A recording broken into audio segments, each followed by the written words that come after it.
Good morning, viewers. It's another blessed day.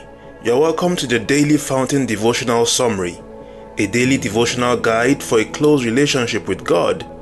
This is a summary of the Daily Fountain Devotional of the Anglican Communion. This summary is by Hope Eleosi Onekpe. You are welcome. Hello, good day. I welcome you back to today's episode of the Daily Fountain Morning Devotion. This summary intends to bring to us understanding to God's words by the help of the Holy Spirit. You are all welcome to today, Saturday, June 21, 2025. Our topic for today says, Faith, Key to Unlocking Promises. Let's bow our heads as we pray. Father God, we come before you acknowledging your faithfulness and the promises you have made to us through your Son, Jesus Christ. Just as Abraham believed your word even when it seemed impossible, we ask for a similar faith to grasp your promises and share them with boldness. We thank you that your promises are not earned by works but received by faith, and that they are sure for all who believe. We pray for clarity of understanding as we study and preach your word, and for your Holy Spirit to empower us to communicate the truth with grace and conviction. May our words be a reflection of your love and a source of hope and encouragement for all who hear. In Jesus' name we pray. Amen. Praise the Lord. Today we'll be taking our text from the book of Romans 4. We'll be reading from verse 13 to 18. Romans chapter 4, verses 13 to 18 reads, For the promise that he should be the heir of the world was not to Abraham or to his seed through the law, but through the righteousness of faith. For if they which are of the law be heirs, faith is made void, and the promise made of none effect. Because the law worketh wrath, for where no law is, there is no transgression. Therefore it is of faith that it might be by grace, to the end the promise might be sure to all the seed, not to that only which is of the law, but to that also which is of the faith of Abraham, who is the father of us all. As it is written, I have made thee a father of many nations, before him whom he believed, even God, who quickeneth the dead, and calleth those things which be not as though they were, who against hope believed in hope, that he might become the father of many nations, according to that which was spoken, so shall thy seed be. This is the word of God. Thanks be to God. Praise the Lord. Let's go through our guides for today. It says, from today's passage, we see that God's promises to Abraham were centered on the principle of faith and not law or his efforts. As at the time the promises were made, read Genesis chapter 12 verses 1 to 3, chapter 17 verses 1 to 22. The Mosaic law had not come into use. God related with Abraham by affirming his righteousness through the faith he had in him. The law alone cannot bring us into the fulfillment of God's promises.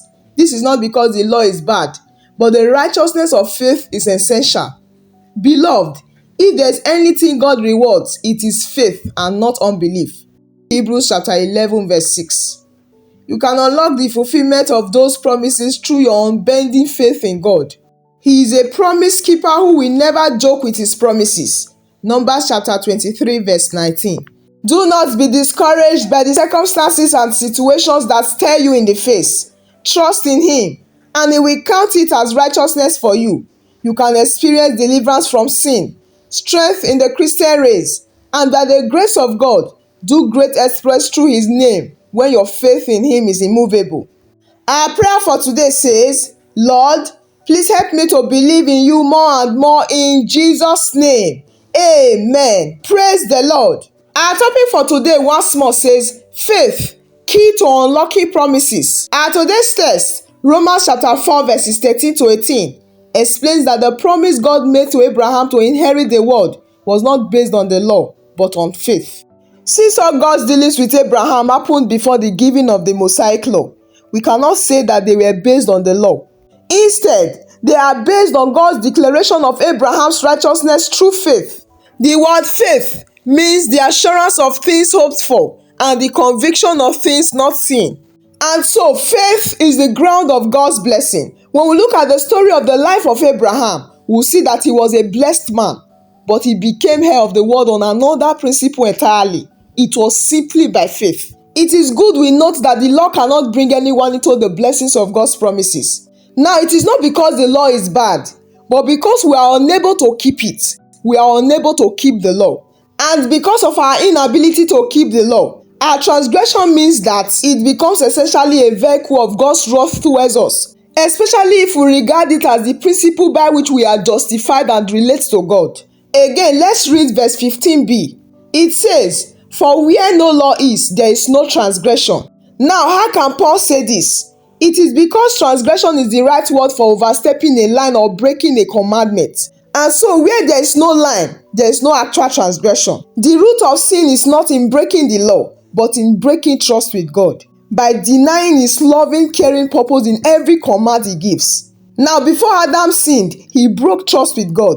And so that is why God's plan of redemption is centered on a relationship of trusting love, which is faith, instead of law keeping.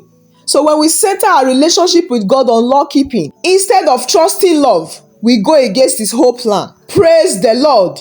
Just as we have faith related to grace, in the same way works is related to law. So grace and law are principles, and faith and works are the means by which we pursue those principles for our relationship with God. So technically, we are not saved by faith. We are saved by God's grace. And grace is appropriated by faith. Everything we receive from God is of faith. And also our salvation is of faith and nothing else. We can only receive salvation by the principle of grace, through faith. So grace cannot be gained through works, whether they are past works, present works, or promised works. This is because by definition, grace is given without regard to anything in the one who receives it. Verse 16 says, "So that the promise might be sure to all the seed." Now, the promise can only be sure if it is according to grace. If law is the basis of our salvation, then our salvation depends on our performance in keeping the law. But I tell you that no one can keep the law good enough to be saved by it. And the law promise of salvation can never be sure. This means that if the promise were of the law, it would be unsure and uncertain because of man's weakness who is not able to perform it. And so if our relationship with God is according to grace, not circumcision or law keeping, then that relationship is for those who are of the faith of Abraham, even if they are not of his lineage. So that is why a Gentile could say, "I am not a Jew, I am not of the law, but I am of the faith of Abraham." And you know what? He would be just as saved as a Jewish believer in Jesus would be. The fulfillment of the promise in Genesis chapter 17 verses 4 to 5 is found not only in Abraham's descendants through Isaac, but especially in his role as being the father of us all who believe. And those believers come from every nation under heaven. And so even as it took a supernatural life-giving work to make Abraham the physical father of many nations, it also took a supernatural life-giving work to make him the spiritual father of many nations. And the works of God stated in verse 17 demonstrates his ability to count things that are not, as if they were, like counting us righteous. And so if God could call the dead womb of Sarah to life, he can call those who are dead in trespasses and sins to new life in Jesus. And this life-giving power was accomplished in Abraham as he believed. The power was evident naturally and spiritually. Praise the Lord. The life of Abraham and his example helps us to understand the nature of faith. The conception of Abraham's son Isaac was a miracle, but it was not an immaculate conception. Now, Abraham's faith did not mean that he did nothing and just waited for God to create a child in Sarah's womb. Abraham and Sarah had marital relations, and they trusted God for a miraculous result. This shows us that faith does not mean doing nothing, but doing everything with trust and reliance on God. And so all true believers like Abraham should obey. Obedience is faith in action. Believers are to walk in the steps of the faith of Father Abraham. His faith did not sit still. It took steps. And you must take these steps also by obeying God because you believe in him. Faith which has no work is a dead faith, and will justify no one. We can say that sense corrects imagination, reason corrects sense, but faith corrects both. And so our works cannot be justified by sense or by reason, but can and will be by faith. At this moment, let's begin to appreciate God for this message and begin to claim the promises God has made to you, believing he is faithful to fulfill them. Right now, let's pray for an increase in faith, especially when facing challenging situations. Open your mouth and ask God to strengthen your belief in His promises, just as Abraham believed. At this moment, let's pray for the ability to stand firm in faith, even when doubts arise. Ask the Lord to demonstrate His power in your life and through you. Right now, let's begin to appreciate God for the gift of a new day and for His faithfulness. Pray for God's guidance in your decisions and actions throughout the day. Lastly, ask for wisdom to discern His will and to make choices that align with His plan. Thank you, Lord Jesus. In Jesus' mighty name we pray. Father God, we thank you for the promise made to Abraham and his descendants, the promise that we can inherit the world through faith. We thank you that this promise is not based on following a law, but on believing in you and your grace. We acknowledge that it is by faith that we are justified, not by our own works. Lord, we ask for the faith of Abraham, a faith that believes even when faced with seemingly impossible circumstances. We ask that you will strengthen our faith and help us to trust in your promises, just as Abraham trusted in you. We thank you for the gift of salvation, which is freely given to all who believe. We believe that you are the God who gives life to the dead and calls things that are not as though they were. We believe in your power to fulfill your promises in our lives and in the lives of those who we love. Help us to live out our faith boldly, knowing that you are faithful to your word. In Jesus' mighty name we have prayed. Amen. Praise the Lord. I believe today that you have been blessed. Thank you, viewers, for joining us on this channel. We appreciate God for the success of our today's morning devotion.